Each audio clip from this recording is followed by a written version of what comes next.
আসসালামু আলাইকুম শিক্ষার্থী, ঢাকা কলেজ কর্তৃক আয়োজিত অনলাইন ক্লাস আমি স্বাগত জানাই। প্রভাষক ব্যবস্থা অনলাইন বিভাগ, ঢাকা কলেজ, ঢাকা। আজকে আমি একাদশ শ্রেণীর ব্যবসা সংগঠন ও ব্যবস্থাপনার চতুর্থ অধ্যায় নিয়ে আলোচনা করব। তোমাদের সাথে ইতিপূর্বে আমি ব্যবসার পরিবেশ বা দ্বিতীয় অধ্যায় নিয়ে আলোচনা করেছি। আজকে আমি চতুর্থ অধ্যায় নিয়ে আলোচনা করব। চতুর্থ অধ্যায় মূলত হচ্ছে অংশীদারি ব্যবসা। তো তোমাদের এই চতুর্থ অধ্যায়ে যাওয়ার আগে আমাদের যে ক্লাসগুলো হয়েছে সেগুলো সম্পর্কে যদি আমি তোমাদেরকে একটু রিমাইন্ড করে নিই, সেটা হচ্ছে আমরা ম্যানেজমেন্ট ডিপার্টমেন্টের যারা টিচার আছি আমরা 3 জন তোমাদের ক্লাস নিয়েছি। আহমেদ করিম স্যার তোমাদের ব্যবসার মৌলিক যে ধারণা সেটা দিয়েছেন এবং উনি রাষ্ট্রীয় ব্যবসা নিয়েও আলোচনা করেছেন। এবং তোমাদের এই যে নাসরিন ম্যাডাম, উনি রিসেন্টলি তোমাদের এক মালিকানা ব্যবসা সম্পর্কে আলোচনা করেছেন। তো আমি তোমাদের ব্যবসার পরিবেশ সম্পর্কে পড়িয়েছিলাম। আজকে আমি তোমাদেরকে এই যে চতুর্থ অধ্যায় যেটা আছে, যে এই অংশীদারি ব্যবসা, সেটা নিয়ে তোমাদের সাথে আজকে আলোচনা করব। তো অংশীদারি ব্যবসাতে যাওয়ার আগে তো আমরা এখানে আজকে চতুর্থ অধ্যায় যেহেতু অংশীদারি ব্যবসা, এই অংশীদারি ব্যবসাতে যাওয়ার আগে আমরা কয়েকটা ছবি দেখব। এই ছবিতে তোমরা মূলত অংশীদারি ব্যবসাটা আসলে কি সেটা একটা আইডিয়া পাবে।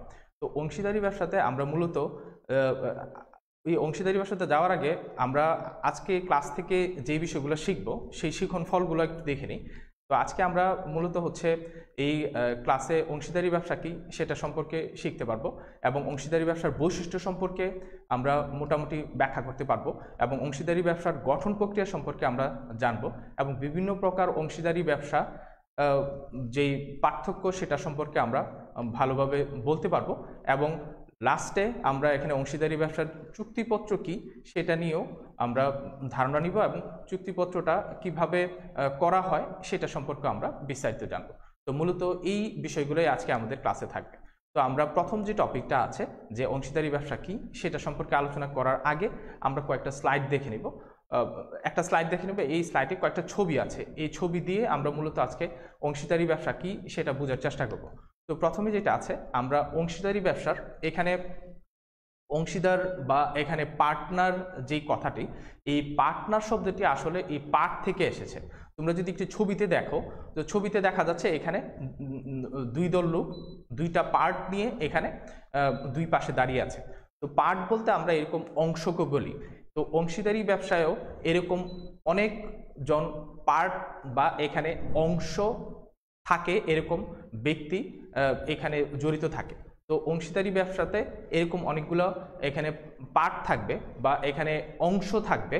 এই যেই আমরা এক মালিকানা ব্যবসায় বলেছি যে এক মালিকানা ব্যবসায় শুধুমাত্র একজন মালিক থাকে, এখানে কোনো পার্টনার বা এখানে কোনো অংশীদার থাকে না। এক মালিকানা ব্যবসার সব এখানে মূলধন সরবরাহ করে মালিক নিজেই এবং ব্যবসার পরিচালনা, গঠন, নিয়ন্ত্রণ সবকিছু মালিকের একার কাছেই এখানে থাকে। কিন্তু অংশীদারি ব্যবসার ক্ষেত্রে এখানে সব কিছুতেই এখানে এই পার্ট অংশটা চলে আসে। দ্যাট মিনস এখানে সব কিছুতেই এখানে পার্টনার বা এখানে অংশ বা অংশীদারিত্ব এই কথাগুলো চলে আসে। তো সেই কারণে আমরা প্রথমে অংশীদারি ব্যবসা এই যে পার্ট, এই পার্টের পরেই আমরা অংশ যে বিষয়টা আছে এই অংশের পরেই আমাদের আসে হচ্ছে অংশীদার বা পার্টনার। পার্টনার বলতে আমরা আসলে বুঝি হচ্ছে যার সাথে সব কিছু এখানে শেয়ার করা যায় অথবা যার সাথে আমার অংশ শেয়ার বা এখানে অংশের এখানে আদান প্রদানের সম্পর্ক আছে, এরকম ব্যক্তিকে আসলে আমরা পার্টনার বলি। তো আমরা এখানে ব্যক্তিগত জীবনে আমরা আমাদের অনেক পার্টনার থাকে, যেমন তোমার বন্ধুর সাথে তোমার এখানে অনেক বিষয়ে পার্টনারশিপ থাকতে পারে বা এখানে তোমার বন্ধু তোমার অনেক বিষয়ের পার্টনার হতে পারে। সে তোমার গেমিং পার্টনার হতে পারে, সে তোমার পড়ার বিভিন্ন বিষয়ে সে পার্টনার হতে পারে। তো এইভাবে দেখা যায় যে আমরা দৈনন্দিন জীবনে এই পার্টনার এই কথাটার সাথে আমরা পরিচিত। তো পার্টনার মূলত দেখা যায় যে যার সাথে আমরা সব কিছু শেয়ার করতে পারি বা যার সাথে আমার এই আদান প্রদানের সম্পর্ক থাকে, তো তাকে আসলে আমরা এখানে পার্টনার বলি। তো এই পার্টনার থেকেই আমাদের এখানে পার্টনারশিপ বা এখানে অংশীদার বা অংশীদারিত্ব যে কথাটা আছে এটার উৎপত্তি। অংশীদারিত্ব বা অংশীদার, হ্যাঁ, এই কথাটার মূল অর্থ হচ্ছে যে এখানে অংশীদারদের ভিতরে বা এখানে ব্যবসায়ী যারা এখানে পুঁজি বিনিয়োগ করছে তাদের ভিতরে যে এখানে চুক্তিগত সম্পর্ক বা চুক্তিবদ্ধ সম্পর্ক, এটাকে আসলে এখানে অংশীদারি ব্যবসায় অংশীদারিত্ব বা এখানে অংশীদার হিসাবে বলা হয়। তার মানে হচ্ছে অংশীদারদের ভিতরে যে চুক্তিবদ্ধ সম্পর্ক সেটাকে আসলে এখানে অংশীদারিত্ব বা অংশীদার হিসাবে অংশীদারি হিসাবে এখানে বলা হয়। তো সেই কারণে আমরা এখানে অংশীদারি থেকেই এখানে অংশীদারি ব্যবসার উৎপত্তি। দ্যাট মিনস এখানে অংশীদারি শব্দের অর্থ হচ্ছে যে এখানে চুক্তিবদ্ধ সম্পর্ক। এই চুক্তিবদ্ধ সম্পর্কটা হচ্ছে যে ব্যবসার পরিচালনা অথবা এখানে গঠন অথবা ব্যবসার বিভিন্ন ধরনের সিদ্ধান্ত গ্রহণ অথবা ব্যবসার লাভ লোকসান হলে সেটা আমরা মিউচুয়ালি যেই আমরা চুক্তি করেছি বা মিউচুয়ালি আমরা সম্মিলিতভাবে যে সিদ্ধান্ত নিয়েছি সেই অনুযায়ী সেই কাজটা আমরা করব। লাভ আমরা সমহারেও বন্টন করতে পারি অথবা যে যত পুঁজি দিয়েছে সেই হারেও আমরা মূলধন অনুপাতে বন্টন করতে পারি। এই যে চুক্তিবদ্ধ সম্পর্ক, এটাকে আসলে আমরা অংশীদারিত্ব বা অংশীদারি বলি। তো এই অংশীদারি বা অংশীদারিত্ব যেই কথাটা আছে এটা আসলে চুক্তির মাধ্যমেই তৈরি হয়। চুক্তি ছাড়া এই অংশীদারি বা অংশীদারিত্বটা তৈরি হয় না, যেটা আজকে আমাদের আলোচনার মূল বিষয়। তো আমরা এখন সংজ্ঞাতে চলে যাব। অংশীদারি ব্যবসাটার সংজ্ঞা যেটা আছে, তো আমাদের বইয়ে যে সংজ্ঞাটা দেওয়া আছে, আমাদের এখানে অংশীদারি ব্যবসাটা বাংলাদেশে পরিচালিত হয় হচ্ছে 1932 সালের অংশীদারি আইন অনুযায়ী। তো এই 1932 সালের এই যে ভারতীয় অংশীদারি আইন, এটা অনুযায়ী এই অংশীদারি ব্যবসাটা গঠিত এবং পরিচালিত হয়।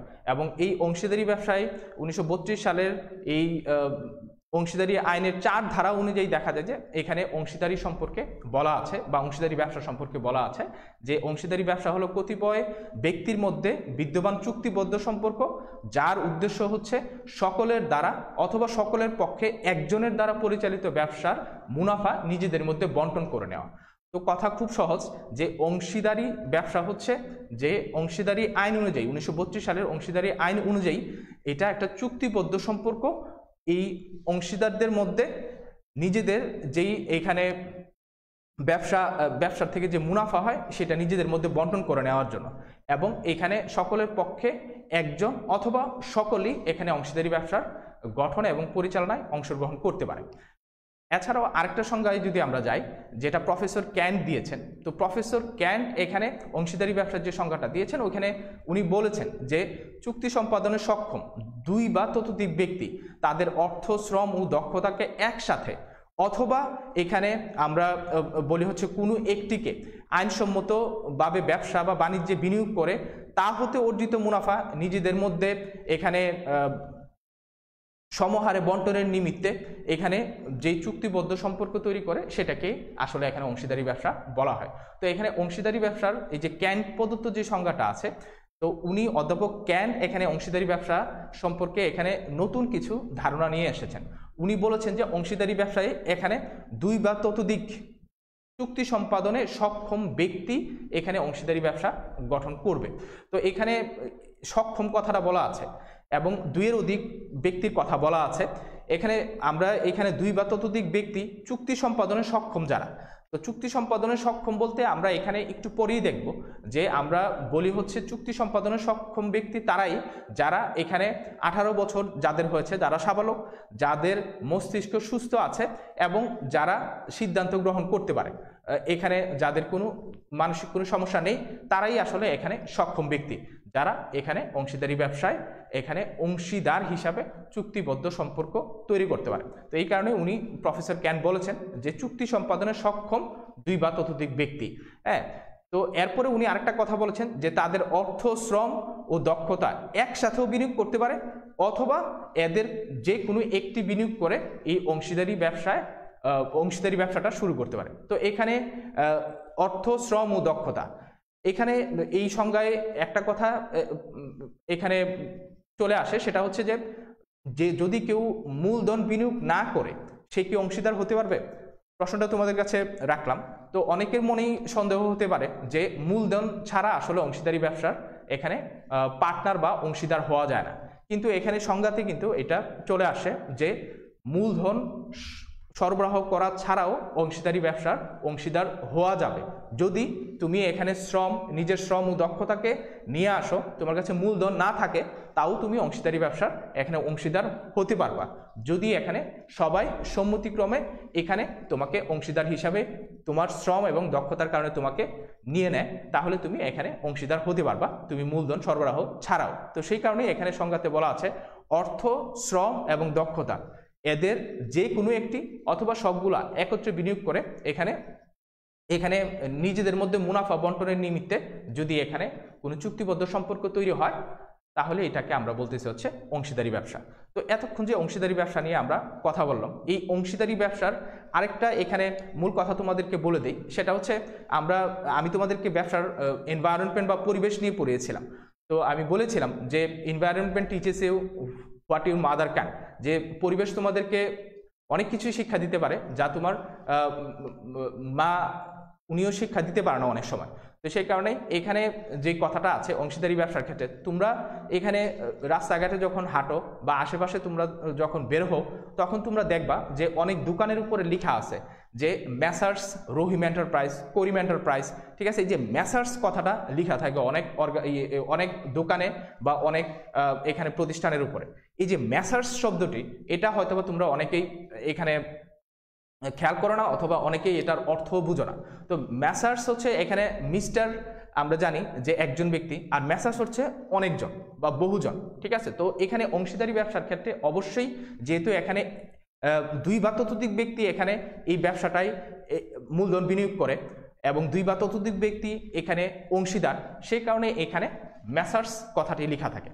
তো সেই কারণে অংশীদারি ব্যবসার ক্ষেত্রে এই মেসার্স শব্দটি লেখা থাকে। তো তুমি যে কোনো দোকান বা প্রতিষ্ঠানের উপর যখন মেসার্স লেখা থাকবে, তখন বুঝবা যে এই ব্যবসা প্রতিষ্ঠানটা এখানে অংশীদারিত্বের মাধ্যমে গঠন করা হয়েছে বা এখানে আরও 2-3 জন পার্টনার আছে।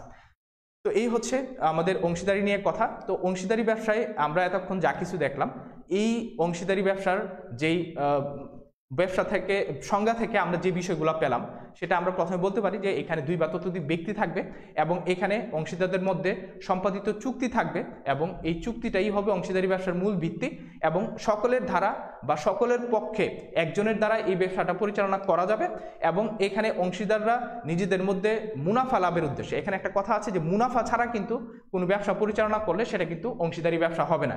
কোনো দাতব্য প্রতিষ্ঠান বা সোশ্যাল ওয়েলফেয়ারের জন্য যদি 4-5 জন বন্ধু মিলে যদি একসাথে পার্টনার হয়ে তারা যদি কোনো উন্নয়নমূলক কাজ করে, এখানে যদি মুনাফা অর্জনের উদ্দেশ্য না থাকে, সেটা কিন্তু অংশীদারি ব্যবসার ক্যাটাগরিতে পড়বে না। তো সেই কারণে অবশ্যই অংশীদারি ব্যবসা হইতে গেলে মুনাফা অর্জনের উদ্দেশ্য এখানে অবশ্যই থাকতে হবে এবং এখানে নিজ নিজ সামর্থ্য অনুযায়ী দেখা যাবে যে এখানে শ্রম, মূলধন অথবা পুঁজি বিনিয়োগ করার এখানে অপশন অংশীদারি ব্যবসাতে থাকবে এবং চুক্তি অনুসারে লাভ লোকসান এখানে মূলধন অনুপাতে অথবা সমহারে এখানে বণ্টিত হবে। এখানে অনেক সময় তোমাদের কোশ্চেন থাকে যে অংশীদারি ব্যবসার মুনাফা কিভাবে বণ্টিত হবে। তো এখানে এইভাবে যদি কোশ্চেন থাকে, তাহলে দেখা যাবে যে তোমাদের আনসার করাটা কঠিন।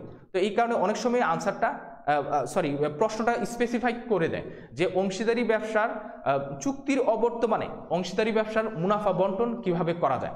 তো চুক্তির অবর্তমানে যদি বলা থাকে যে চুক্তির অবর্তমানে অংশীদারি ব্যবসার মুনাফা কিভাবে বণ্টিত হবে, তো এইখানে অবশ্যই মনে রাখতে হবে যে চুক্তি যদি না থাকে, অংশীদারি ব্যবসাটা যদি এখানে চুক্তিপত্রটা যদি না থাকে, তাহলে এখানে মুনাফাটা বণ্টিত হবে হচ্ছে সমহারে। এই কথাটা মনে রাখতে হবে যে তখন মুনাফা বন্টন হবে সমহারে, সব অংশীদারদের ভিতরে সমান হারে মুনাফাটা বন্টন হবে। 5 জন হলে 5 ভাগ হয়ে মুনাফাটা বণ্টিত হবে। কিন্তু যদি এখানে লিখিত চুক্তিপত্র থাকে তাদের ভিতরে এবং 1932 সালের অংশীদারি আইন অনুযায়ী যদি তারা চুক্তিপত্রটা নিবন্ধন করে নেয়, ওইখানে তারা যেই সবাই সম্মিলিতভাবে যেই সিদ্ধান্ত নিবে ওই অনুযায়ী এখানে মুনাফাটা বণ্টিত হবে। যদি এখানে মূলধন অনুযায়ী মুনাফাটা বন্টন করার এখানে চুক্তি হয় যে যে যত টাকা মূলধন বিনিয়োগ করছে সেই মূলধনের রেশিও অনুযায়ী মুনাফাটা বণ্টিত হবে, তাহলে কিন্তু ওই মূলধনের রেশিও অনুযায়ী মুনাফা বণ্টিত হবে। তো এরপরে যেটা আছে, আমরা এখানে লাস্টে যে কথাটা আছে যে অংশীদারি ব্যবসাটা হচ্ছে এখানে স্বেচ্ছায় এখানে কতিপয় ব্যক্তির চুক্তিবদ্ধ সম্পর্কর মাধ্যমেই অংশীদারি ব্যবসাটা তৈরি হয়। তো এই মোটামুটি কতগুলা আমরা এখানে অংশীদারি ব্যবসার সংজ্ঞা থেকে কতগুলা বৈশিষ্ট্য আমরা এখানে পাচ্ছি যে অংশীদারি ব্যবসাটা আসলে কি। তো অংশীদারি ব্যবসার আমরা যদি সংজ্ঞায়ন করতে যাই, এই বিষয়গুলো মাথায় রেখে আমরা সংজ্ঞায়ন করব যে এখানে দুই বা ততোধিক ব্যক্তি থাকবে, এখানে চুক্তির কথাটা অবশ্যই এখানে আনতে হবে এবং এখানে পরিচালনার কথাটা আনতে হবে যে সকলের পক্ষে একজনের দ্বারা অথবা সকলের দ্বারা পরিচালিত, এই কথাটা আনতে হবে, মুনাফা অর্জনের উদ্দেশ্যটা আনতে হবে এবং এখানে মূলধন, এখানে আমরা যেটা বলি যে মূলধন, শ্রম বা দক্ষতা, এই তিনটা সমন্বিতভাবে অথবা তিনটার একটা দিয়েও এখানে অংশীদারি ব্যবসায় অংশীদার হওয়া যাবে। এই কথাগুলো লিখে যখন তুমি অংশীদারি ব্যবসার সংজ্ঞাটা দিবা, অংশীদারি ব্যবসার সংজ্ঞাটা স্বয়ংসম্পূর্ণ হবে। তো এই হচ্ছে আমাদের অংশীদারি ব্যবসার সংজ্ঞায়ন নিয়ে কথা। এখন আমরা চলে যাব আরো মজার বিষয় আছে, সেটা হচ্ছে আমরা এতক্ষণ অংশীদারি ব্যবসার যেই সংজ্ঞা নিয়ে আলোচনা করলাম এইগুলার আরো বিস্তারিত আমরা জানবো এটার অংশীদারি ব্যবসায়ের বৈশিষ্ট্যের ভিতরে। তো অংশীদারি ব্যবসার বৈশিষ্ট্যটা যদি আমরা পড়ি তাহলে মোটামুটি এই অংশীদারি ব্যবসার সংজ্ঞা যে এতক্ষণ যা কিছু বলছি সব কিছু তোমাদের ক্লিয়ার হয়ে যাবে। সংজ্ঞার অনেকগুলো বিষয়ই ধরো যে আমি পরিষ্কার করিনি, কিন্তু এখানে আমরা যখন বৈশিষ্ট্যে যাব, বৈশিষ্ট্য বিস্তারিত পড়বো, এখানে সংজ্ঞার সবকিছু তোমার ক্লিয়ার হয়ে যাবে। অংশীদারি ব্যবসা সম্পর্কে তুমি এমনিতেই লিখতে পারবা। তো এখানে প্রথম যেটা আছে যে অংশীদারি ব্যবসার বৈশিষ্ট্য, মানে যেটা দিয়ে অংশীদারি ব্যবসাটাকে সহজেই চিনা যাবে সেই বৈশিষ্ট্যগুলো এখানে আমরা এখন আলোচনা করব। এখানে বৈশিষ্ট্য অনেকগুলো আছে, তো আমরা এখানে 18-19টার মতো বৈশিষ্ট্য আছে। তো সবগুলা বৈশিষ্ট্যই এখানে অংশীদারি ব্যবসাকে অন্যান্য ব্যবসা থেকে আলাদা করেছে এবং এই বৈশিষ্ট্যগুলো 1932 সালের অংশীদারি যে আইন, সেই আইন থেকেই এই বৈশিষ্ট্যগুলো আসছে অংশীদারি ব্যবসার ভিতরে। তো আমরা এখানে প্রথম যে বৈশিষ্ট্য আছে সেটা নিয়ে আলোচনা করি, সেটা হচ্ছে চুক্তিবদ্ধ সম্পর্ক। তো আমরা প্রথমেই বলেছি যে অংশীদারি ব্যবসাটার মূল ভিত্তি হচ্ছে চুক্তি। চুক্তি ছাড়া অংশীদারি ব্যবসা গঠিত বা পরিচালিত কোনোটাই হতে পারবে না।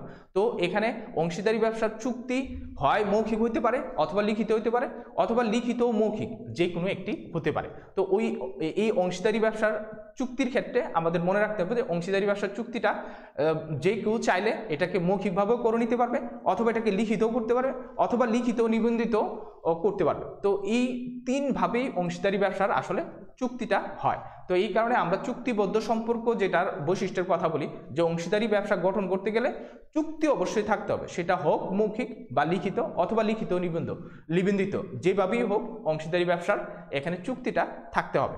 তো আমরা এখানে প্রথম যেটা বলেছি যে চুক্তিবদ্ধ সম্পর্ক, এটা নিয়ে আমরা আলোচনা করে ফেলাম। এরপর হচ্ছে এখানে একাধিক সদস্য, যে অংশীদারি ব্যবসা গঠন করতে গেলে আমরা বলেছি যে 2 বা ততোধিক সদস্য থাকবে। এখন সদস্য নিয়ে 2 বা ততোধিক যে কথাটা আছে এখানে অনেকটাই কনফিউশন আছে যে 2 বা ততোধিক হলে আসলে কত দিক, যে এখানে ততোধিকের লিমিটটা কত। তো এখানে অংশীদারি আইন 1932 সালের অংশীদারি আইন যেটা আছে এইখানে এটা নিয়ে কোনো স্পেসিফিকভাবে বলা নেই যে অংশীদারি ব্যবসায় আসলে কতজন সদস্য থাকবে। কিন্তু এখানে কোম্পানি আইন 1994 সালের কোম্পানি আইন অনুযায়ী এখানে কোম্পানি আইনের 4 ধারাতে অংশীদারি ব্যবসার আসলে কতজন সদস্য থাকবে সর্বোচ্চ এটা ক্লিয়ার হয়ে গেছে এবং ওইখানে এটা বলা আছে যে অংশীদারি আইন যেটা কোম্পানি আইন 1994 যেটা আছে, এই কোম্পানি আইন 1994 এর 4 ধারায় বলা আছে যে সাধারণ অংশীদারি ব্যবসার সর্বোচ্চ এখানে সদস্য হবে 20 জন এবং ব্যাংকিং অংশীদারি যদি হয় এখানে সর্বোচ্চ সদস্য সংখ্যা হবে 10 জন। তো এইখানে আমরা এটাই মাথায় রাখবো যে অংশীদারি ব্যবসায় একাধিক সদস্য বলতে আমরা 2 বা ততোধিক সদস্য বলবো, অথবা সাধারণ অংশীদারি ব্যবসার ক্ষেত্রে আমরা লিখবো 2 থেকে 20 জন এবং ব্যাংকিং অংশীদারির ক্ষেত্রে আমরা লিখবো হচ্ছে 2 থেকে 10 জন অংশীদার নিয়ে যে ব্যবসা গঠিত হয় সেটাকে আমরা অংশীদারি ব্যবসা বলবো। এরপরে 3 নম্বর যে বৈশিষ্ট্যটা আছে, আমরা 3 নম্বর বৈশিষ্ট্যতে যদি চলে যাই, এখানে আছে আইনসম্মত উদ্দেশ্য। যে অংশীদারি ব্যবসা গঠন করতে গেলে অবশ্যই এখানে আইনসম্মত উদ্দেশ্য থাকতে হবে। যে আমরা ব্যবসা গঠনের ক্ষেত্রে আমরা বলেছি যে ব্যবসার সংজ্ঞাতেও আছে যে ব্যবসাটা অবশ্যই আইনসম্মত হতে হবে। তো সেম এখানে অংশীদারি ব্যবসাটাও এখানে আইনসম্মত হতে হবে। যদি কোনো আমি সমাজ বিরোধী কার্যকলাপ করার জন্য চুক্তিবদ্ধ কোনো সম্পর্ক করি আমার কোনো পার্টনারের সাথে, সেটা কখনোই অংশীদারি আইনে অ্যাকসেপ্ট হবে না, অথবা এটাকে অংশীদারি ব্যবসা বলা যাবে না। তো সেই কারণেই এখানে অংশীদারি ব্যবসাটা আইনসম্মত বৈধ স্বীকৃতি থাকতে হবে। বৈধ ব্যবসা হলেই সেটা অংশীদারি ব্যবসা হবে। তারপর 4 নম্বর যেটা আছে লাভ লোকসান বন্টন। যে অংশীদারি ব্যবসাটাতে লাভ লোকসান বন্টনের যে কথাটা বলা আছে, আমরা একটু আগে আলোচনা করে আসি যে অংশীদারি ব্যবসাটাতে লাভ লোকসান আসলে কিভাবে বন্টিত হবে। তো আমরা এখানে বলেছি যে যদি এখানে চুক্তিপত্রে উল্লেখ থাকে যে অংশীদারি ব্যবসাটার লাভ লোকসান মূলধন অনুপাতে বন্টিত হবে, তাহলে সেই অনুপাতেই বন্টিত হবে। আর চুক্তিতে যদি কোনো কিছু বলা না থাকে অংশীদারি ব্যবসার মূলধনটা কিভাবে মুনাফাটা কিভাবে বন্টিত হবে, তাহলে সেক্ষেত্রে সমহারে এখানে অংশীদারি ব্যবসার লাভ লোকসান বা মুনাফাটা বন্টিত হবে। এরপরে যেটা আছে, আমরা অংশীদারি ব্যবসার বৈশিষ্ট্যের ভিতরে আরেকটা বৈশিষ্ট্য এখানে পাই, সেটা হচ্ছে সম্মিলিত প্রতিষ্ঠা। যে অংশীদারি ব্যবসাটা আসলে এখানে আমরা বলি হচ্ছে যে সকলের দ্বারা অথবা সকলের পক্ষে একজনের দ্বারা পরিচালিত ব্যবসাটাকে আমরা এখানে অংশীদারি ব্যবসা বলি, এবং এখানে একে অপরের প্রতিনিধি হিসাবে এখানে অংশীদারি ব্যবসায় আসলে কাজ করে, এবং একজনের কাজের জন্য আরেকজন অংশীদার এখানে দায়বদ্ধ থাকে। তার মানে হচ্ছে এখানে অংশীদারি ব্যবসাটা আমরা বলি হচ্ছে সম্মিলিত প্রতিষ্ঠা।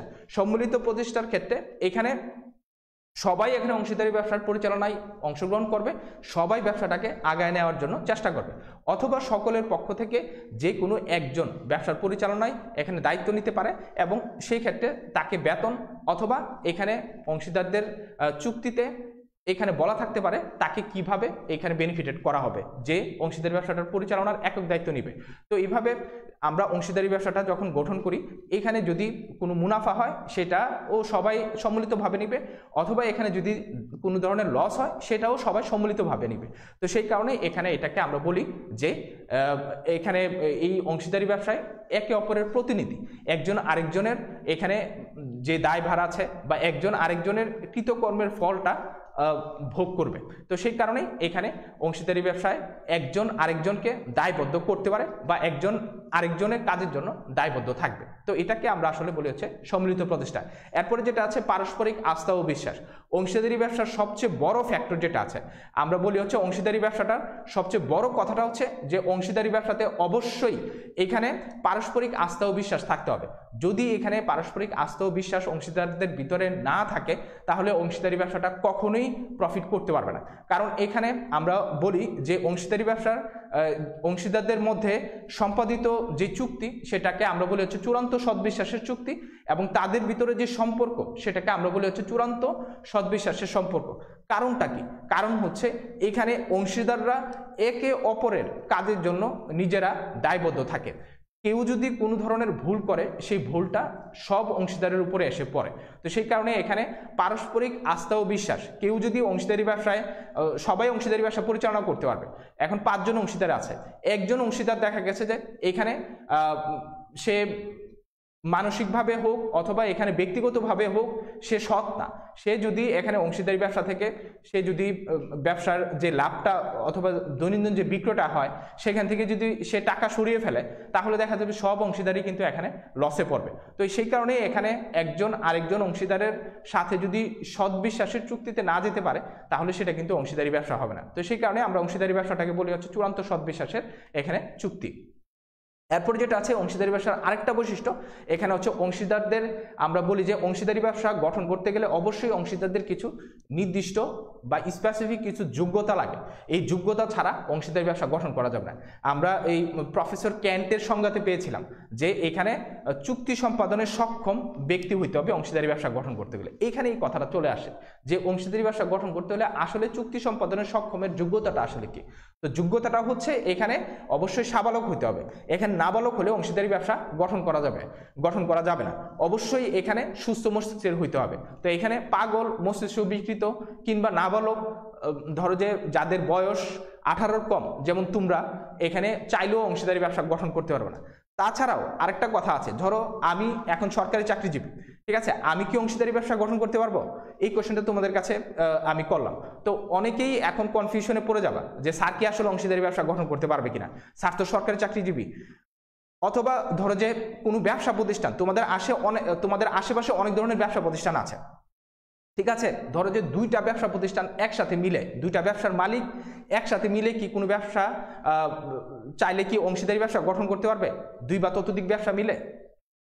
অথবা আমরা এখানে যদি বলি যে বিদেশি কোনো এখানে রাষ্ট্রদূত অথবা কূটনীতিবিদ, তারা কি অংশীদারি ব্যবসা চাইলে গঠন করতে পারবে যে দেশে তারা অবস্থান করছে সেই দেশে? তো এই প্রশ্নের আনসারগুলা অবশ্যই তুমি নিজে নিজে খুঁজবা, এবং আনসারটা আমি একটু পরেই আমি আলোচনার পরে আমি দিয়ে দিব যে আসলে তারা অংশীদার হতে পারবে কিনা। এরপরে যেটা আছে 8 নম্বর যেটা আছে সহজ গঠন, যে অংশীদারি ব্যবসাটা আমরা বলি যে যদি আমরা এখানে সুস্থ মস্তিষ্কের হই অথবা এখানে যদি সবাই সক্ষম হয়, সবাই সম্মিলিতভাবে মৌখিক অথবা লিখিত চুক্তি করলেই এখানে অংশীদারি ব্যবসাটা গঠিত হয়ে যাবে। অংশীদারি ব্যবসাটা যদি নিবন্ধিত করতে যায় তখন কিছু এখানে প্রাতিষ্ঠানিক এখানে কিছু ফর্মালিটিস অনুসরণ করতে হয়। ওটাতে একটু দেখা যাবে যে পৌরসভাতে যেতে হবে এবং সেখান থেকে ট্রেড লাইসেন্সটা সংগ্রহ করে অংশীদারি ব্যবসাটা রেজিস্ট্রার অফিস থেকে নিবন্ধন করে নিতে হবে। তো এই হচ্ছে অংশীদারি ব্যবসার কিছু বৈশিষ্ট্য। তো আমরা আরও কিছু বৈশিষ্ট্য আছে, আমরা দ্রুত এই বৈশিষ্ট্যগুলো শেষ করে ফেলি। তো প্রথমে যেটা আরেকটা যেটা বৈশিষ্ট্য আছে সেটা হচ্ছে এই মূলধন সরবরাহ। অংশীদারি ব্যবসার ক্ষেত্রে এই যে মূলধন সরবরাহের যে বিষয়টা আছে, যে অংশীদারি ব্যবসায় আমরা সংজ্ঞায়নে বলেছি যে সবাই মূলধন সরবরাহ করতে হবে এরকম কোনো বাধ্যবাধকতা নেই। সবাই সম্মিলিতভাবে চাইলে মূলধন সংগ্রহ করতে পারবে তাদের ব্যবসাটাকে বড় করার জন্য, অথবা যদি কেউ মূলধন দিতে অক্ষমও হয় তাও তাকে অংশীদার হিসাবে ব্যবসায় নেওয়া যাবে। সে পুঁজি বিনিয়োগ বা মূলধন বিনিয়োগ ছাড়াও অংশীদারি ব্যবসার অংশীদার হইতে পারবে যদি সবাই সম্মত হয়ে তাকে পার্টনার হিসাবে অ্যাকসেপ্ট করে নেয়।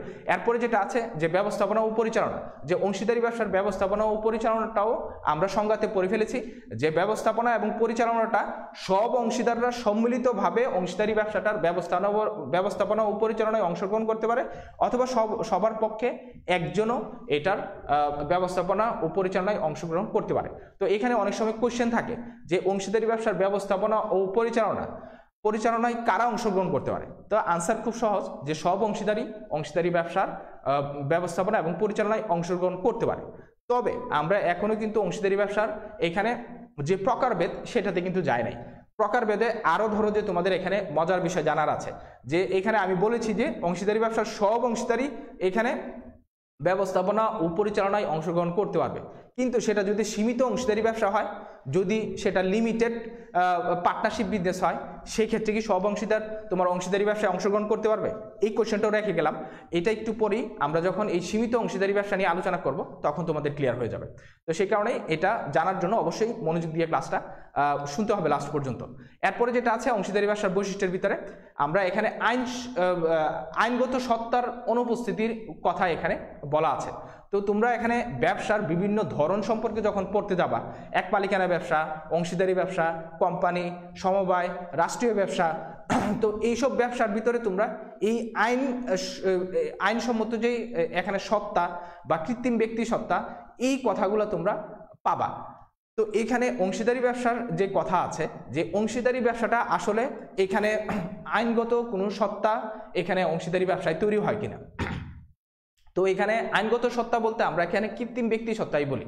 তো কৃত্রিম ব্যক্তি সত্তা বলতে এখানে ব্যক্তি না হয়েও ব্যক্তির মতো যদি অন্যের সাথে এখানে চুক্তি সম্পাদন অথবা যে কোনো দায় অথবা কোনো সম্পত্তি যদি গ্রহণ করা যায়, তখন এটাকে আমরা বলি হচ্ছে কৃত্রিম ব্যক্তি সত্তা। কোম্পানির এই কৃত্রিম ব্যক্তি সত্তাটা তৈরি হয়, কিন্তু অংশীদারি ব্যবসায় এই কৃত্রিম ব্যক্তি সত্তাটা তৈরি হয় না। যদিও এটা নিবন্ধিত হয়, লিখিত হয়, নিবন্ধিত হয়, যেটাই হোক, অংশীদারি ব্যবসার এই নিবন্ধন অংশীদারি ব্যবসাকে এই আইনসম্মত সত্তা বা কৃত্রিম ব্যক্তি সত্তা দিতে পারে না। তো সেই কারণেই অনেক সময় প্রশ্ন আসতে পারে যে অংশীদারি ব্যবসায় এখানে অংশীদারি ব্যবসায় আইনগত সত্তা আছে কিনা।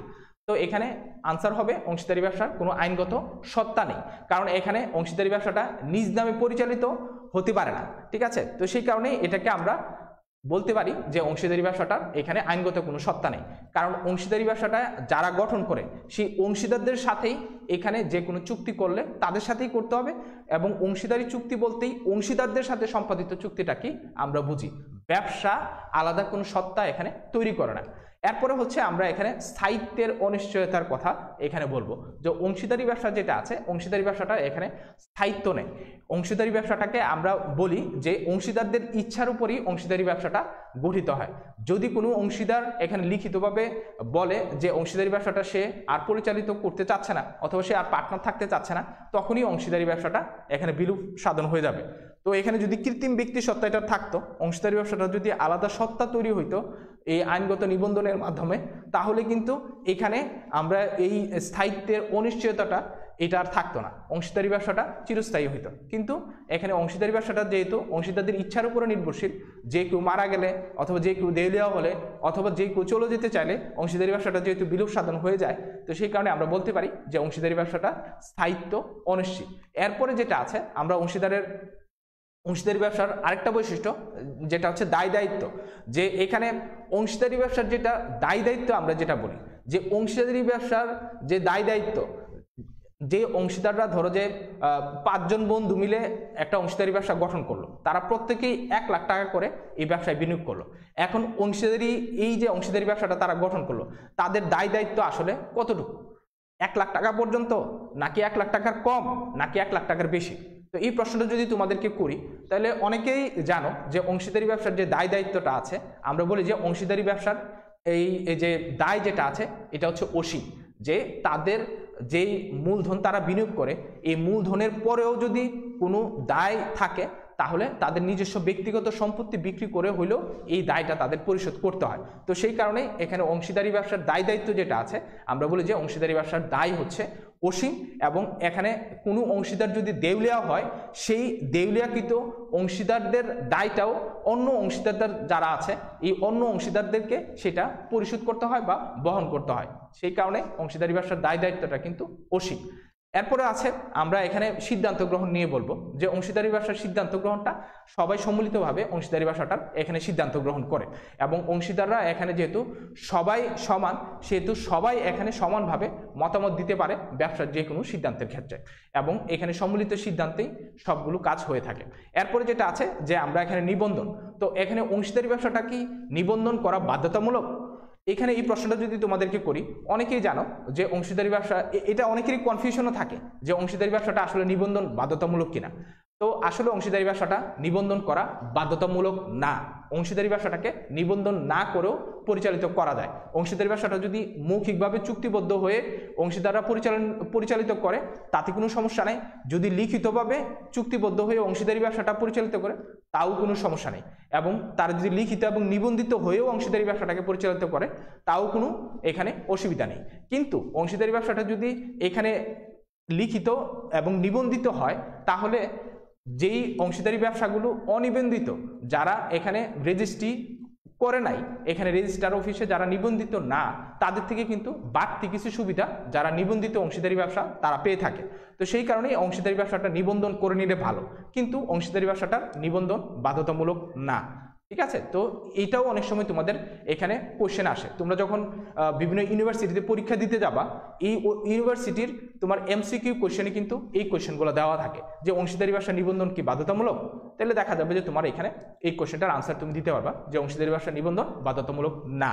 ঠিক আছে? নিবন্ধন না করেও অংশীদারি ব্যবসা পরিচালিত করা যায়। এরপরে যেটা আছে, আমরা একদম লাস্টে চলে এসেছি অংশীদারি ব্যবসার বৈশিষ্ট্যের, যে আমরা এখানে মালিকানা হস্তান্তরযোগ্য কিনা। এটাও তোমাদের অনেক সময় প্রশ্ন আসে যে অংশীদাররা চাইলে কি তাদের মালিকানা হস্তান্তর করতে পারবে? ধরো যে 5 জন বন্ধু মিলে এখানে অংশীদারি ব্যবসা গঠন করলাম, তো এই 5 জন বন্ধু যদি আমি অংশীদারি ব্যবসা পরিচালিত করছি, কিন্তু একজন বন্ধু দেখা গেছে যে অংশীদারি ব্যবসাটা সে আর কন্টিনিউ করতে যাচ্ছে না, তাহলে কি সে এখানে মালিকানাটা সে আরেকজনের কাছে হস্তান্তর করে চলে যেতে পারবে? তো এইখানে কোশ্চেন থাকে, এইখানে আনসার হচ্ছে যে অংশীদারি ব্যবসাটার মালিকানা আসলে তুমি চাইলেই হস্তান্তর করতে পারবে না। অংশীদাররা যদি সর্বসম্মতিক্রমে যদি এখানে অনুমতি দেয়, অথবা নতুন কোনো অংশীদার যাকে এখানে মালিকানা হস্তান্তর করতে চাওয়া হচ্ছে তাকে যদি এখানে তারা গ্রহণ করে নিতে সম্মত হয়, তাহলে দেখা যাবে যে এটার মালিকানাটা হস্তান্তর করা যাবে। কিন্তু অংশীদারি ব্যবসার নর্মালি আইনগতভাবে অংশীদারি ব্যবসার মালিকানা হস্তান্তর করা যায় না। তো এইখানে এই কথাটা মনে রাখতে হবে যে অংশীদারি ব্যবসার মালিকানা হস্তান্তরযোগ্য না। এরপরে যেটা আছে যে আইনের সৃষ্টি এবং নিয়ন্ত্রণ, অংশীদারি ব্যবসাটা 1932 সালে অংশীদারি আইন অনুযায়ী গঠিত নিয়ন্ত্রিত হয়। এবং লাস্টে যেটা আছে অংশীদারি ব্যবসার বিলুপ সাধন নিয়ে যদি আমরা বলতে চাই, যে অংশীদারি ব্যবসাটা বিলুপ সাধন করতে গেলে সকলের সম্মতিক্রমে লিখিতভাবে যদি সবাই সম্মত হয়, তাহলে দেখা যাবে যে অথবা লিখিত বা অলিখিত যেভাবেই হোক সবাই যদি সম্মত হয়, অংশীদারি ব্যবসাটা অটোমেটিকই এখানে বিলুপ সাধন হয়ে যাবে। তো এখানে অনেক সময় অংশীদারি ব্যবসা বিলুপ সাধনের ক্ষেত্রে আদালতের মাধ্যমে যদি এখানে অংশীদাররা দেউলিয়া হয়ে যায়, অথবা অংশীদাররা যদি দায় পরিশোধে অক্ষম হয়, আদালত আদালতের মাধ্যমে অনেক সময় অংশীদারি ব্যবসাটাকে বিলোপ সাধন করা যায়। তো এই হচ্ছে আমাদের অংশীদারি ব্যবসার বৈশিষ্ট্য নিয়ে আলোচনা। তো আমরা দুইটা টপিক পড়েছি, অংশীদারি ব্যবসার সংজ্ঞা এবং অংশীদারি ব্যবসার বৈশিষ্ট্য। এখন আমরা চলে যাব অংশীদারি ব্যবসাটা আসলে কিভাবে গঠন করা যায়। তো আমরা এখানে অংশীদারি ব্যবসার গঠন প্রক্রিয়া এতক্ষণ যা আমরা আলোচনা করেছি বৈশিষ্ট্য থেকে কিন্তু অংশীদারি ব্যবসার গঠন প্রক্রিয়াটার আইডিয়া আমরা পেয়ে যাই যে অংশীদারি ব্যবসাটা কিভাবে গঠন করতে হবে। তো অংশীদারি ব্যবসাটা গঠন করতে গেলে আমাদের এখানে 6টা স্টেপ এখানে ফলো করতে হয়। তো আমরা যদি এখানে যাই, প্রথমে যেটা আছে যে অংশীদারি ব্যবসাটা আমরা এখানে গঠন করতে গেলে 2 বা ততোধিক ব্যক্তির এখানে সম্মিলন হতে হবে, বা দুই বা ততোধিক ব্যক্তি যারা এখানে চুক্তি সম্পাদনে সক্ষম তারা এখানে থাকতে হবে, তাহলে অংশীদারি ব্যবসাটা গঠন করা যাবে। এবং এটা যদি বৈধ ব্যবসা হয় সহজেই তারা এই ব্যবসাটা গঠন করে নিতে পারবে। তো এখানে প্রথম কথা হচ্ছে 2 বা ততোধিক ব্যক্তি এখানে অংশীদারি ব্যবসাটা গঠন করার জন্য থাকতে হবে, বা 2 বা ততোধিক ব্যক্তি তারা সম্মিলিত হইতে হবে। 2 নম্বর হচ্ছে এখানে চুক্তি সম্পাদন।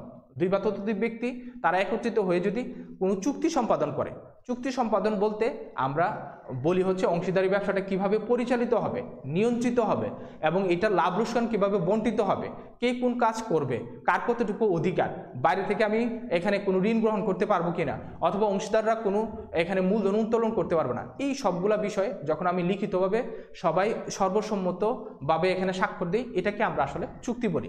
তো এখানে চুক্তি সম্পাদন যেটা আছে যে অংশীদাররা সবাই সম্মিলিতভাবে এইসব বিষয় নিয়ে তারা লিখিত অথবা মৌখিক চুক্তি তারা এখানে করতে পারে।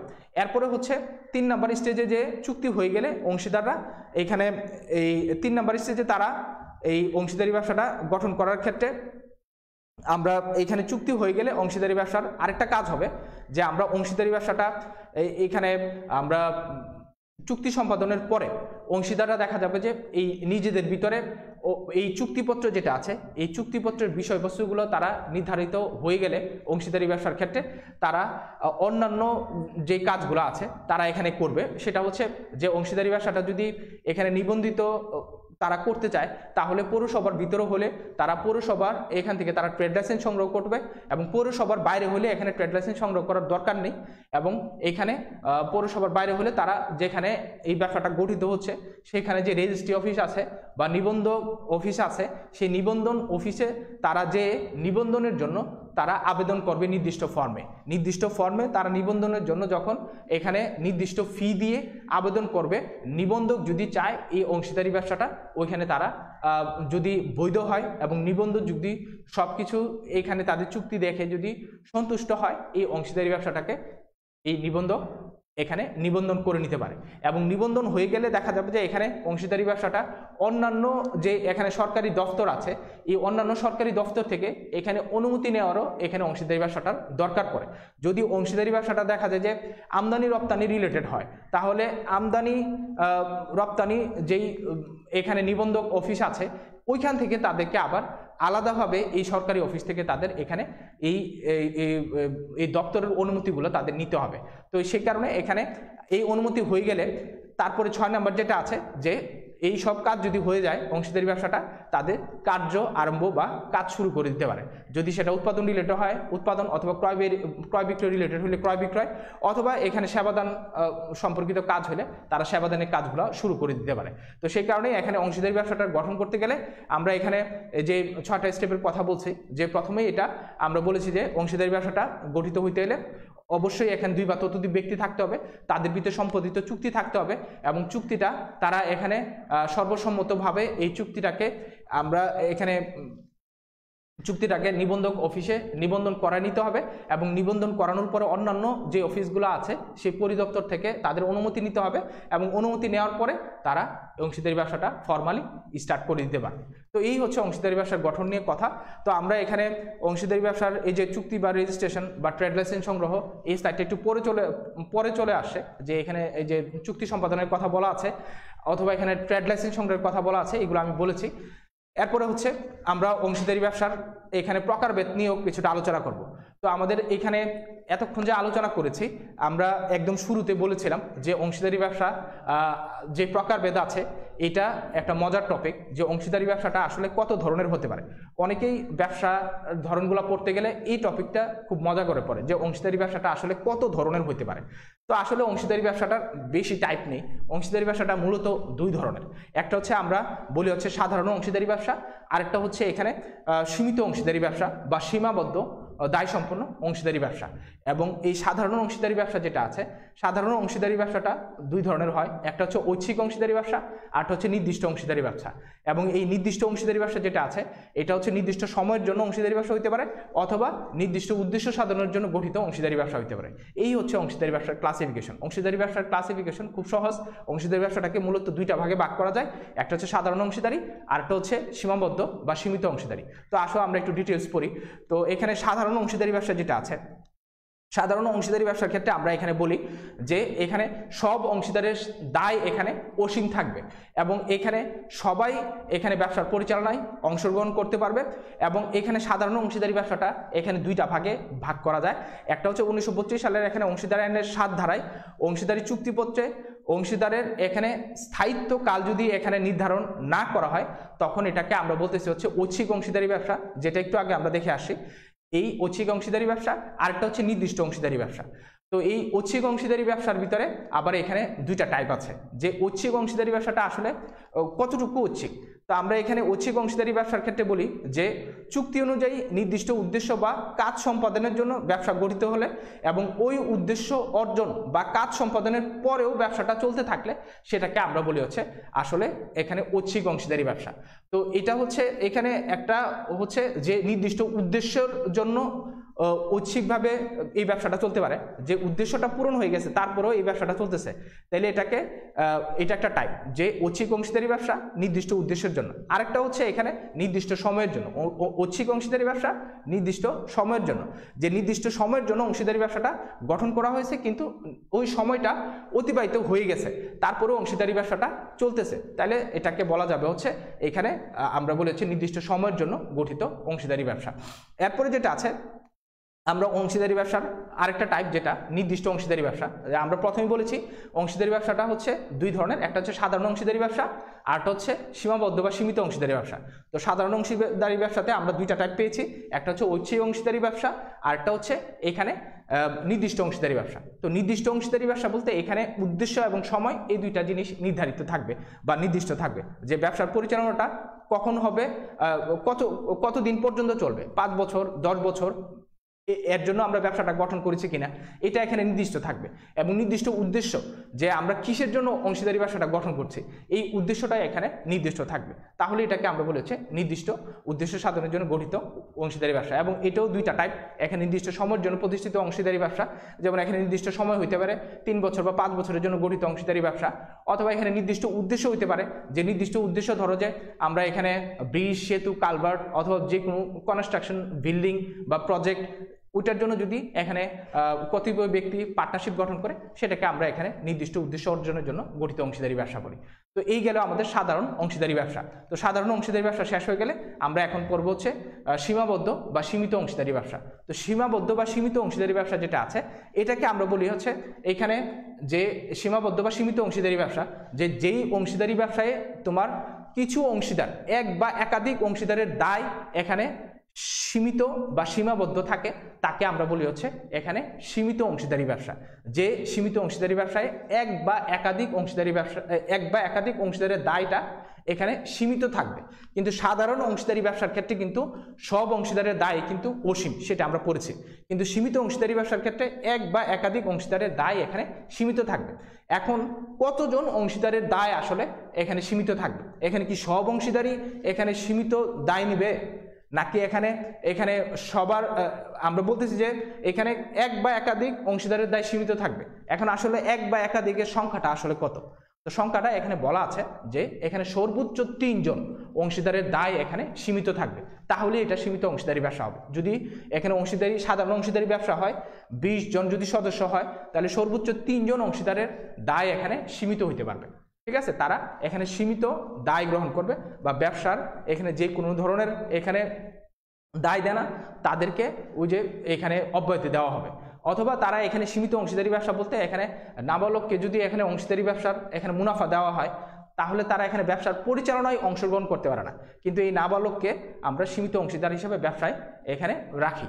তো এই কারণে এটাকে আমরা সীমিত অংশীদারি ব্যবসা বলি। তো সীমিত অংশীদারি ব্যবসার ভিতরে এখানে আমরা পাই হচ্ছে এখানে সীমিত অংশীদারি ব্যবসাটা আসলে বাংলাদেশে নেই।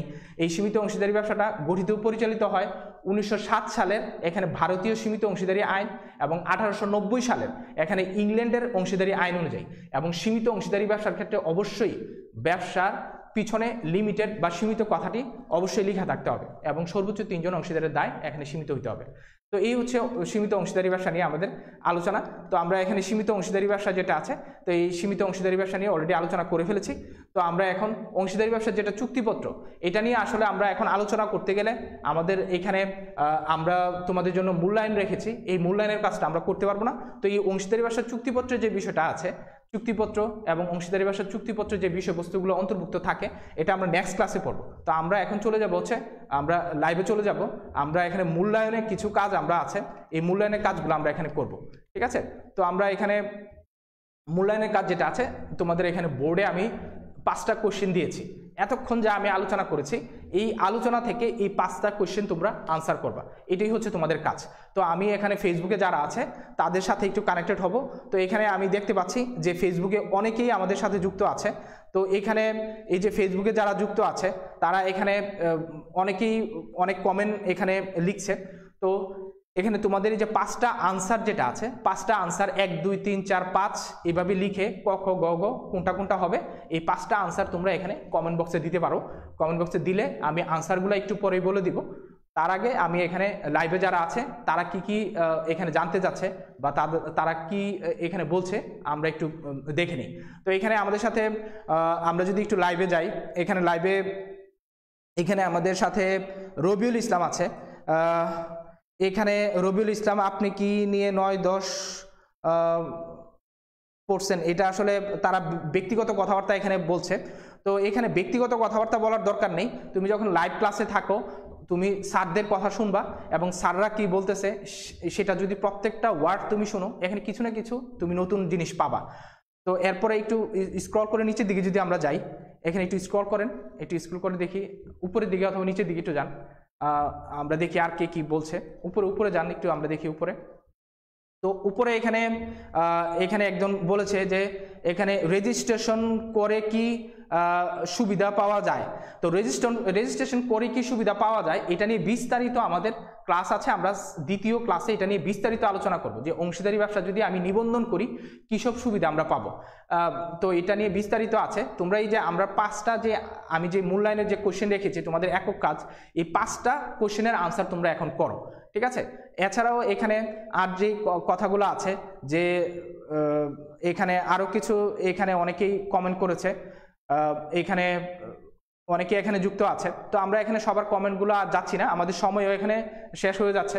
তো আমরা এখন যেটা আছে আমরা মূল্যায়নের আনসারগুলো একটু দেখব। এখানে একজন আনসার করেছে, এখানে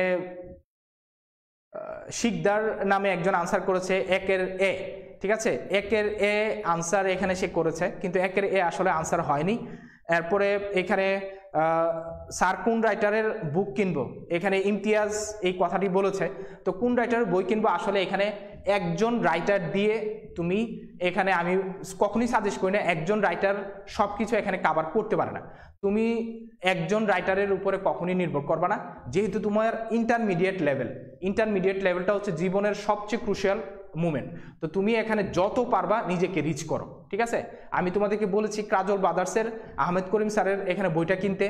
এছাড়াও তুমি এখানে আমরা অনেকগুলো বই পড়েছি, যেমন এখানে খালিকুজ্জামানের বই আছে, খালিকুজ্জামান স্যারের বইটাও তোমরা কিনতে পারো। এছাড়াও এখানে এই অংশীদারি আর এই ব্যবসার উপরে বা এখানে ব্যবসা সংগঠন ব্যবস্থার উপরে অনেকেই এখানে বই লিখেছেন, অনেক প্রকাশনা আছে। তো এই প্রকাশনার বইগুলো তুমি একটু ঘাটো, সমন্বয় প্রকাশনা আছে, তো তাদের বইগুলো ঘেটে দেখো যে কাদের অক্ষরপত্র আছে, এই অক্ষরপত্র সমন্বয় প্রকাশনী এদের বইগুলো তোমরা একটু দেখো। দেখলে তুমি অটোমেটিকই বুঝে যাবা যে কোন বইয়ে কোনটা আছে, কোন বইয়ে কোনটা নেই। 4-5 জন বন্ধু মিলে তোমরা বইগুলা কিনো, তাহলে দেখা যাবে যে খুব সহজেই তুমি একজন বন্ধুর কাছে দেখা গেছে যে খালিকুজ্জামানের বইটা আছে, তোমার কাছে কাজল ব্রাদার্সের বইটা আছে, আহমেদ করিম স্যারের, তাহলে দেখা গেছে যে তোমার কাছে যে টপিকটা নাই, তুমি খালিকুজ্জামান স্যারের ওই যে তোমার বন্ধুর যে বইটা আছে ওইখান থেকে তুমি এটা ফটোকপি করে নিতে পারবে এইভাবেই। অথবা তুমি কিছুদিন খালিকুজ্জামান স্যারের বইটা বললা, আবার কিছুদিন তাকে ওই বইটা হাওলাত দিলা, এভাবেও হয়। তো আমরা এখানে আনসারে চলে যাই। এখানে শিকদার এখানে 5-এর আনসার সে করছে, 5-এর সি সে লিখছে যে অংশীদারি ব্যবসা অংশীদারদের মধ্যে সম্পাদিত চুক্তি লিখিত নিবন্ধিত হবে, সেইটা লিখছে। তো 5-এর কোশ্চেনটাও কিন্তু একটু ট্রিকি, ঠিক আছে। আমরা এখানে মাল্টিপল চয়েসের যে কোশ্চেনগুলো আছে, মাল্টিপল চয়েসের কোশ্চেনগুলো কিন্তু এখানে খুব আমরা একটু ট্রিকি দেই যে সবগুলাই তোমার এখানে আনসার মনে হবে, কিন্তু আসলে অ্যাকুরেট আনসারটা তোমার বেছে নিতে হবে, এটাই হচ্ছে এখানে ট্রিক্স। তো এখানে আমরা এখানে শিকদার 1-এর ডি আবার এখানে আনসার করছে। এখন শিকদারের আনসার ঠিক আছে, শিকদার একটু আগে 1-এর এ আনসার করছিল, দেখতে কিন্তু একই রকম, আমি কিন্তু শূন্যটাই কারণে ঘুরিয়ে দিয়েছি, 1-এর এ কিন্তু এখানে ভুল আনসার, তো 1-এর ডি এখানে রাইট আনসার। তো আমরা এখন আসলে এই যে আনসারগুলো আছে, এই যে এখানে আমাদের মাহমুদ এখানে 5টা কোয়েশ্চেনের আনসার করেছে। 1-এর সে লিখেছে হচ্ছে 4, এবং এখানে 2-এর সে লিখেছে হচ্ছে 3, এবং এখানে 3-এর সে লিখেছে ক, এখানে 4-এর সে লিখেছে এখানে 4, এবং এখানে 5-এর সে লিখেছে 4। তার সবগুলো আনসারই হইতো, কিন্তু সে একটা জায়গাতে ভুল করছে, সেটা হচ্ছে তার এখানে 3টা সে হয়তোবা এখানে তাড়াতাড়ি পড়তে যেয়ে এখানে লিখাও বেশি, 3-এর আনসারটা সে তাড়াতাড়ি করতে যে সে 3-এর আনসারটা অ্যাপ্রোপ্রিয়েটলি সে করতে পারে না। কিন্তু মাহমুদকে আমি ধন্যবাদ জানাচ্ছি, সে মনোযোগ দিয়ে অবশ্যই ক্লাসটা সে করেছে, সে কিন্তু 4টা কোয়েশ্চেনের সে আনসার সঠিক দিয়েছে, একটা কোয়েশ্চেন 3-এর আনসারটা সে ভুল দিয়েছে। সে এটাও যদি একটু ভালো করে পড়ে সে কিন্তু 3-এর আনসারটা সে পেয়ে ফেলবে, কারণ আমি 3-এর আনসারটাও আমি ক্লাসে আলোচনা করেছি, ঠিক আছে। এরপরে হচ্ছে এখানে রাকিবুল ইসলাম আনসার করেছেন, রাকিবুল ইসলাম এখানে 3-এর 4 আনসার করেছেন, ঠিক আছে। এই যে 3-এর 4-এর আনসারটা কিন্তু রাকিবুল ধরে ফেলছে, এই যে 3-এর 4টা কিন্তু আমি আলোচনা করছি, যেটা এখানে মাহমুদ ভুল করছে এটা কিন্তু রাকিবুল এখানে ঠিক লিখছে, এবং এখানে 4-এর এখানে রাকিবুল খ লিখছে, কিন্তু 4-এর খ না, মাহমুদ যেটা লিখছে 4-এর 4 এটা ঠিক আছে, যে আমরা অংশীদারদের ভিতরে যে পারস্পরিক যে সম্পর্ক সেটাকে আমরা অংশীদারিত্ব বা অংশীদারি বলি, ঠিক আছে। তো এখানে অংশীদার না। তো এই হচ্ছে আমাদের এখানে, তো আমরা এখানে মোটামুটি আনসারগুলো পেয়ে গেছি, তো আমরা এখানে সময় নষ্ট করব না। তো আমাদের এখানে এই যে আমরা যে 5টা কোশ্চেন যেটা আছে, 5টা কোশ্চেনের আনসার যদি আমি বলে দেই, যে এখানে সাধারণ অংশীদারি এবং ব্যাংকিং অংশীদারি ব্যবসার সর্বোচ্চ সদস্য সংখ্যা কত, তো এটা কিন্তু 1994 সালের কোম্পানি আইনে বলা আছে, 1932 সালের এখানে অংশীদারি আইনে বলা নেই। এখানে হচ্ছে সাধারণ অংশীদারি সর্বোচ্চ 20 জন, এবং এখানে ব্যাংকিং অংশীদারি সর্বোচ্চ 10 জন, এবং এখানে সীমিত অংশীদারি ব্যবসার ক্ষেত্রে এখানে আমরা এখানে দায় সীমিত থাকবে সর্বোচ্চ এখানে কত, এখানে সীমিত অংশীদারি বলছে, ঠিক আছে। ও এখানে সীমিত অংশীদারি ব্যবসা যেহেতু, তো এখানে আচ্ছা এখানে আনসারটা আমরা বলে দিয়েছি তোমাদের একটু আগে যে 3 জন। এরপরে যেটা আছে 3 নাম্বার যেটা আছে যে সাধারণ অংশীদারি ব্যবসার একজন অংশীদারের দায় কত, যে সাধারণ অংশীদারি ব্যবসায় একজন অংশীদারের দায় কত। তো সাধারণ অংশীদারি ব্যবসায় আমরা দায় জানি যে অসীম, তো সেই কারণে আনসার হচ্ছে এখানে 4, 3-এর আনসার 4, এবং 4-এর যেটা আছে অংশীদারি ব্যবসার সম্পর্ককে আসলে কি বলে, তো এটা অংশীদারি, এটাও এখানে 4-এর 4, এবং অংশীদারি ব্যবসার অংশীদারদের মধ্যে সম্পাদিত চুক্তিকে আসলে কি বলে, তো সম্পাদিত চুক্তি আসলে কেমন হবে, তো এখানে মৌখিক হইতে পারে, লিখিত হইতে পারে, লিখিত এবং মৌখিক এটাও হইতে পারে। তার মানে এখানে উত্তর এখানে 3টাই, তো এই কারণে উত্তর হবে 4 নাম্বারটা সবগুলো, ঠিক আছে। এরপরে আমরা এখানে লাস্টের যে স্লাইডটা আছে, লাস্টের স্লাইডে চলে যাব। আমাদের এখানে মূল্যায়ন এখানেই শেষ, আমরা এখানে মোটামুটি আমাদের ক্লাস যেটা আছে আমরা প্রায় শেষ করে নিয়ে আসছি। তোমাদের একটা দলীয় কাজ আছে, বা এটাকে আমরা হোমওয়ার্ক বলতে পারি, যে একটি কাল্পনিক অংশীদারি ব্যবসা কিভাবে গঠন করা যায়, এটা নিজে নিজে 5 জন অংশীদার বানাবা, অংশীদারের নাম দিবা, এবং অংশীদারি ব্যবসাটা ধরো যে যে কোনো একটা উদ্দেশ্য দিবা, যে তুমি ধরো যে ফুলের বিজনেস করবা, অথবা তুমি এখানে বইয়ের বিজনেস করবা, যে কোনো একটা উদ্দেশ্য দিবা, যে কি উদ্দেশ্যে তুমি ব্যবসাটা গঠন করতেছো, এবং এটা কিভাবে গঠন করবা এটা বিস্তারিত লিখবা। এটাই হচ্ছে তোমাদের বাড়ির কাজ। এবং আমরা এখানে লাস্ট, যেটা একদম লাস্ট নট লিস্ট, আমি বলেছি যে প্রত্যেকটা ক্লাসেই কিছু নৈতিক কথাবার্তা থাকবে, তো এখানে নৈতিক কথাটা দিয়ে আমরা আজকে ক্লাস শেষ করে দিব। সেটা হচ্ছে আমরা বলি যে আইডিয়া শেয়ার করার জন্য, ঠিক আছে।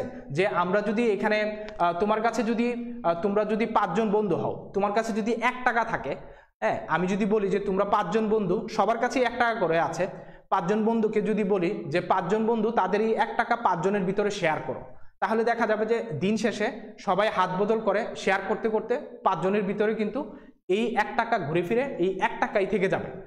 হ্যাঁ, তো তুমি যদি অর্থকড়ি বা টাকা পয়সা নিজেদের ভিতরে শেয়ার করো তাহলে সেটা কিন্তু দিন শেষে ওইটাই থেকে যায়।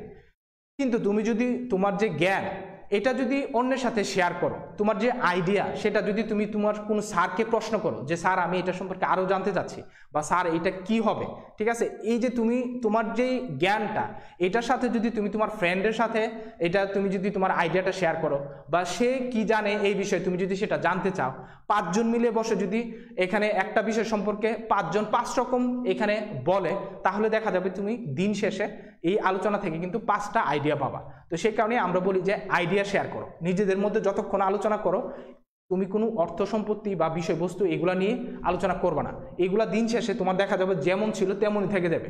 কিন্তু তুমি যদি তুমি নিজেকে এনরিচ করতে চাও, নিজেদের ভিতরে আইডিয়া শেয়ার করো, নিজেদের ভিতরে নলেজ শেয়ার করো, তাহলে দেখা যাবে যে তুমি দিন শেষে নিজেকে একটা ভালো জায়গাতে প্রতিষ্ঠিত করতে পারবা। ঠিক আছে, তো এটাই তোমাদের জন্য উপদেশ, যেহেতু তোমরা ইন্টারমিডিয়েটে পড়ো, তোমরা ভালো ভালো বিশ্ববিদ্যালয়ে পড়বে, এটাই আমাদের আশা। তো সেই কারণে নিজেকে যতটুকু পারো এনরিচ করো, সবার সাথে কানেক্টেড থাকো, নলেজ শেয়ার করো। ঠিক আছে, এইটাই হচ্ছে আমার আজকের নৈতিকতা এবং মূল্যবোধের কথা। তো আজকের ক্লাস আমি এখানেই সমাপ্ত ঘোষণা করলাম।